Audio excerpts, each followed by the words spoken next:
Blanche-Neige.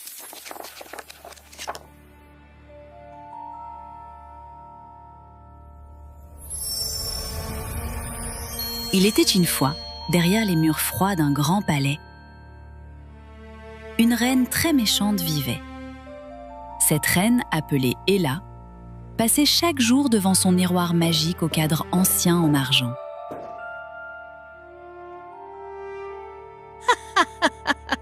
Un jour, la reine Ella enfila sa plus belle robe, décora ses cheveux de perles et se plaça devant son miroir pour poser sa fameuse question.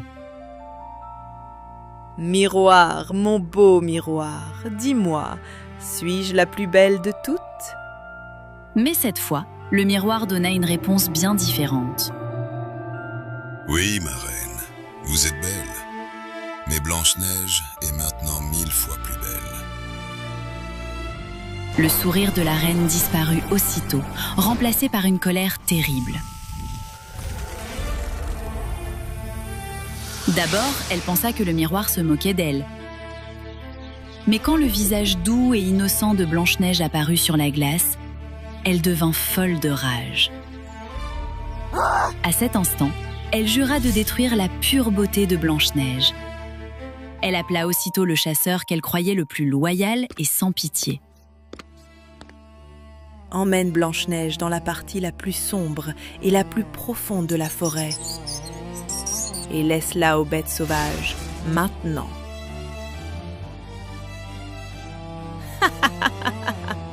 Le chasseur hésita un instant, mais le regard glacé de la reine l'obligea à accepter. Le lendemain matin, alors que le soleil réchauffait la terre, Blanche-Neige et le chasseur entrèrent dans la forêt. Blanche-Neige, croyant qu'il se promenait simplement, sentait les fleurs avec joie et courait après les papillons. Pendant ce temps, le chasseur jetait secrètement des appâts pour attirer les animaux sauvages.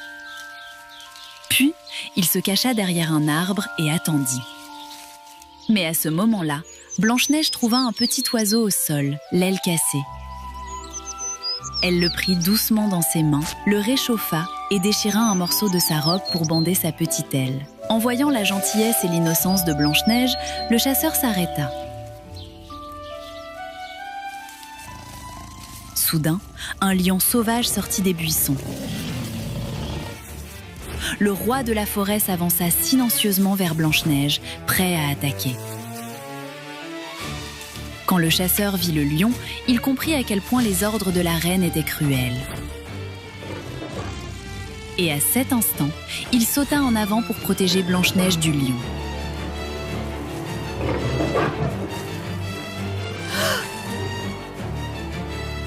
Cours, princesse, cours et sauve-toi! Blanche-Neige courut sans se retourner et disparut dans la forêt profonde. La nuit tomba et les bruits de la forêt devinrent effrayants. Elle chercha un endroit où se cacher, espérant trouver un peu de sécurité dans l'obscurité. La lumière de la lune traversait les branches, dessinant des ombres inquiétantes autour d'elle. Votre ordre a été accompli, ma reine. La princesse est maintenant perdue dans la nature. Elle était maintenant certaine d'être la seule belle au monde.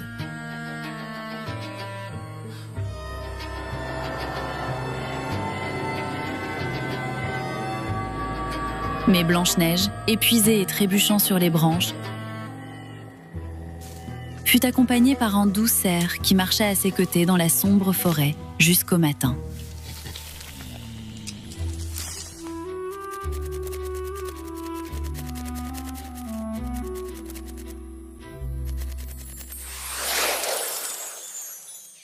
Après un moment, elle aperçut une petite maison très mignonne cachée parmi les arbres. La princesse frappa à la porte, mais personne ne répondit.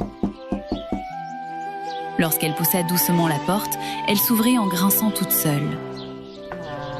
La princesse entra prudemment. L'intérieur était aussi charmant que l'extérieur. Une table entourée de 7 petites chaises, 7 petits manteaux au mur et de minuscules casseroles, cuillères et assiettes émerveillèrent la princesse. mais elle était très fatiguée et affamée. Elle mangea un petit morceau de pain et un peu de soupe qu'elle trouva sur la table. Puis elle se coucha sur l'un des 7 petits lits et s'endormit profondément. Un peu plus tard, les 7 nains, les propriétaires de la maison, revinrent de la mine en chantant joyeusement. Joyeux, grincheux, curieux, timides, maladroits, sages et dormeurs remarquèrent tout de suite que quelque chose n'allait pas. Quelqu'un est entré dans notre maison. Curieux se mit immédiatement à inspecter la maison. Quand Maladroit entra dans la chambre, il trouva Blanche-Neige endormie dans l'un des lits. À ce moment-là, la princesse ouvrit les yeux. Elle eut peur d'abord en voyant 7 petits hommes, mais comprit vite qu'ils ne voulaient pas lui faire de mal et fut rassurée. Elle s'excusa d'être entrée dans leur maison et leur raconta tout ce qui s'était passé. Les nains furent attristés par son histoire et promirent de la protéger de la méchante reine. Mais ils avaient une condition. Pendant qu'ils étaient à la mine, elle ne devait jamais ouvrir la porte aux inconnus. Pendant ce temps, au palais, la reine Ella se tenait fièrement devant son miroir magique. Grâce au miroir, elle apprit que Blanche-Neige était toujours vivante et en sécurité chez les nains. Aveuglée par la colère, elle décida de régler l'affaire elle-même. À l'aube, elle utilisa une potion violette pour se transformer en un petit lapin mignon et se rendit à la maison des nains.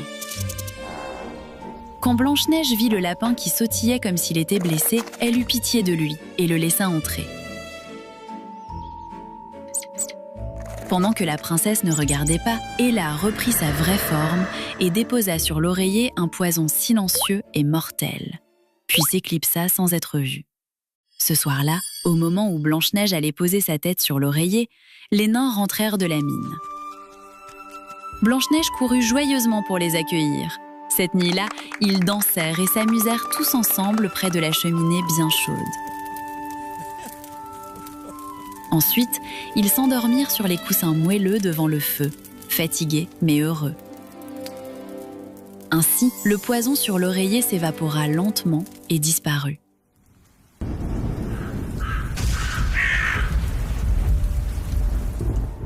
La reine, ne se doutant de rien, se plaça de nouveau devant son miroir magique le lendemain. Miroir, miroir joli, y a-t-il quelqu'un de plus belle que moi ? Oui, ma reine. Blanche-Neige, qui vit chez les nains, est plus belle que vous. La reine Ella n'en crut pas ses oreilles et devint furieuse. Avec une nouvelle potion, elle se transforma en une vieille femme au visage ridé.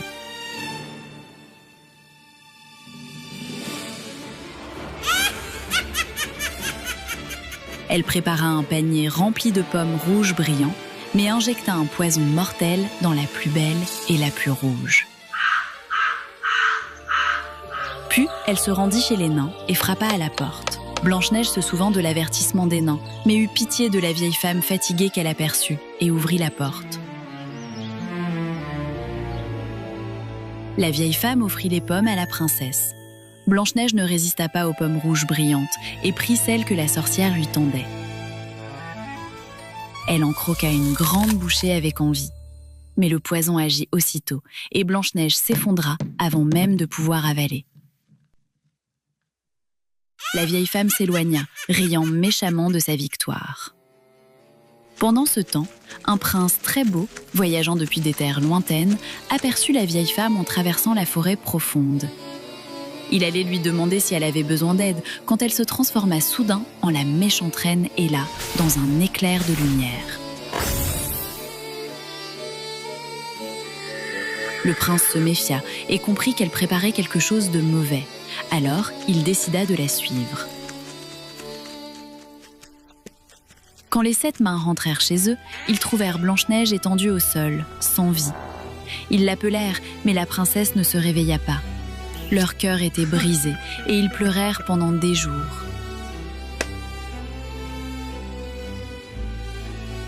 Ils ne purent se résoudre à l'enterrer.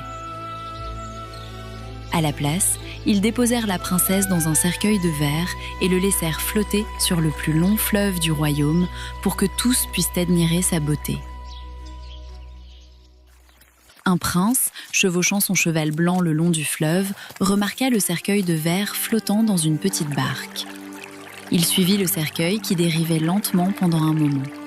Quand il vit le beau visage de Blanche-Neige, son cœur se mit à battre plus vite. Il arrêta son cheval et s'avança vers le cercueil lorsqu'il accosta doucement. Pensant que cette jolie princesse était morte, le prince sortit tristement son collier de poussière d'étoiles et le plaça doucement autour de son cou. Quand les larmes du prince tombèrent sur le visage de Blanche-Neige, un miracle se produisit. Elle ouvrit lentement les yeux. Blanche-Neige revint à la vie grâce à la magie du véritable amour. Quand elle vit le beau prince devant elle, elle le remercia de tout son cœur de lui avoir sauvé la vie. Le prince et Blanche-Neige allèrent aussitôt au château du roi et racontèrent tout ce qui s'était passé. Quand le roi apprit ce que la méchante reine Ella avait fait, il la chassa du château. Il brisa aussi son miroir magique et envoya les morceaux chez un ferrailleur. La reine, vivant désormais dans la pauvreté, comprit enfin que la méchanceté n'apporte jamais rien. Mais c'était beaucoup trop tard pour elle. Blanche-Neige et le prince célébrèrent un grand mariage qui dura 3 jours et 3 nuits, et ils vécurent heureux pour toujours.